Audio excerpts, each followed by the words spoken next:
mau Mas Bohi itu dicopot dari OPSID, dari rektor IMG, dan kejadian ini tidak akan terulang lagi. Cukup sampai sini, nggak ke adik-adik saya yang lain. Saya mau dia bertanggung jawab atas semua kelakuan dia. Ini maraton ya, karena habis ini kan lagi kita lanjutkan prinsipnya masih motif ribut soal rebutan di OPSID ya, Organisasi Pemuda Sidikiyah Indonesia. Jadi masih mengemuka di saksi yang sekarang ini. Jadi alat bukti yang disampaikan juga masih seputar itu. Tapi kalau soal kesaksian peristiwanya sama dengan yang lain. Jadi kategorinya testimonium di auditu. Dia tidak tahu, tidak melihat, tidak mengalami, dan kemudian dia baru tahu ketika dia diajak datang ke rumah saksi korban. Jadi dia datangi saksi korban, nanya-nanya, baru tahu. Ya, dia saksinya seperti itulah. Ya harus kemudian kita jadikan rujukan untuk menghukum orang. Tapi kan ada Pak, saksi testimoni yang audit tadi yang juga pernah ada. Semua tidak ada. Jadi semua kesaksian itu adalah kesaksian setelah peristiwa. Yang namanya saksi ini kan yang bisa menggambarkan peristiwa itu. Saksi yang tadi ini kan saksi yang setelah beberapa bulan, bahkan beberapa tahun setelah itu, baru dia mengkonstruksikan cerita. Cerita ini yang dia ceritakan di sini. Terus apanya? Ada dia melakukan rekaman diam-diam dan sebagainya. Dia bilang bahwa itu merekam sesuatu yang biasa terjadi di OPSID. Ketika kita tanya, ketika dengan sekjen bertemu ada rekaman enggak? Nggak ada. Dan jadi tidak konsisten juga. Kemarin kan rekaman suara yang diminta. Ya sama. Ya sama itu. Dan kemudian tadi kami yang mengeluarkan. Kami mengeluarkan begini. Karena narasi yang dibangun di publik oleh kelompok orang yang menyatakan bahwa Mas Beki ini seorang predator yang membuat orang stres dan sebagainya, kami tadi konfirmasi kepada saksi, apakah benar saksi korban ini malah tampil live di FB gitu loh. Apa ada korban pemerkosaan malah dia memilih tampil di FB. Nah, dia mengakui bahwa dia melihat itu di FB.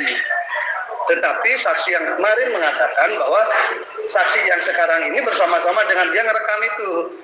Maksudnya tampil di FB itu apa? Jadi si saksi korban ini bercerita bahwa dia tuh korban begini, tampil live, jadi tidak tertutup kayak yang dibuat serem kalau acara-acara berita TV itu kan kayak tertutup gelap gitu kan. Ini malah dia vulgar semua. Menerangkan kesaksian dia bahwa dia jangan sampai ada korban seperti saya, bla bla bla. Tetapi ujung-ujungnya adalah minta Mas Beki mundur dari Ketua Umum OPSID. Kemudian dia juga minta biar Mas Beki tidak ngurus pondok pesantren. Jadi ujung-ujungnya motifnya ketemu lagi bahwa ada kekuatan lain yang men-setting untuk target itu. Itu Diungkapkan dari video tadi. Oleh korban? Iya, oleh korban. Makanya itu kita tanyakan kepada saksi, apakah itu memang konstruksi saksi? Saksi mengelak bahwa enggak, saya nyataunya dari FB. Tapi saksi yang kemarin cerita bahwa dia ikut. Dia dengan dua saksi sebelumnya itu ikut, ada berempat ikut memvideo itu. Hanya kelihatan memang dari mimiknya itu kayak nunggu perintah. Artinya kesaksiannya menguntungkan buat. Ya, sebenarnya semakin membongkar bahwa motifnya itu ada motif lain. Karena apa? Masa orang korban pemerkosaan pertama dia tampil live, tampil utuh gitu, kemudian itu di-share di FB oleh mereka, bukan oleh kami. Mereka yang nge-share dan itu diakui oleh saksi. Kemudian yang kedua, tuntutannya adalah untuk mundur dari Ketua Umum Organisasi Pemuda Sidikiyah, untuk mundur sebagai urusan pendidikan di pondok pesantren. Kok tuntutannya beda? Mestinya kan tuntutannya kan tuntutan terkait dengan pemerkosaan dong. Nah, inilah kita kejar tadi.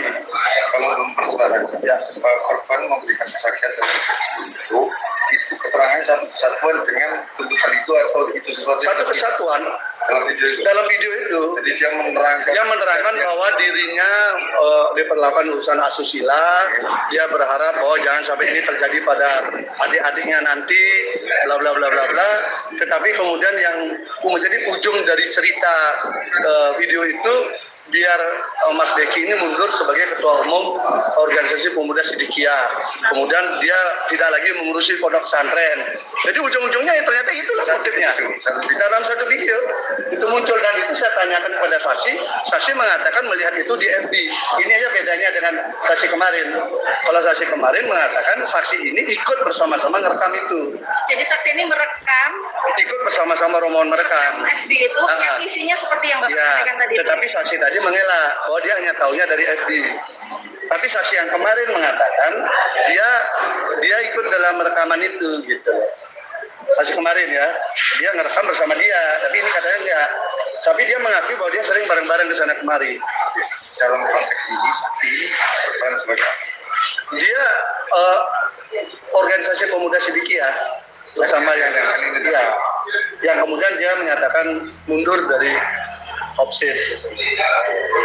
Tetapi sebelum itu gerakannya itu munculnya itu.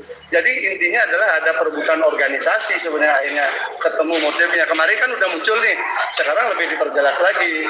Malah kami yang sering menghasilkan memberikan data video malah. Kalau video yang tadi dari jaksa. Nah dari kami videonya dari kami. Video yang mana?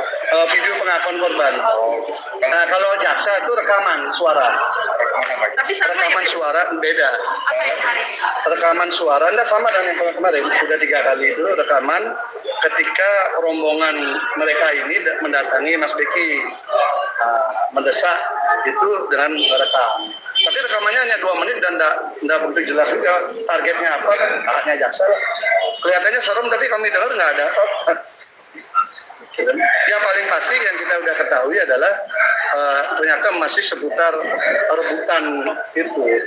Makanya baru kali ini mungkin ada kasus korban pemerkosaan tampil utuh begitu di depan publik, walaupun narasi dibangun katanya stres apa macam-macam kan.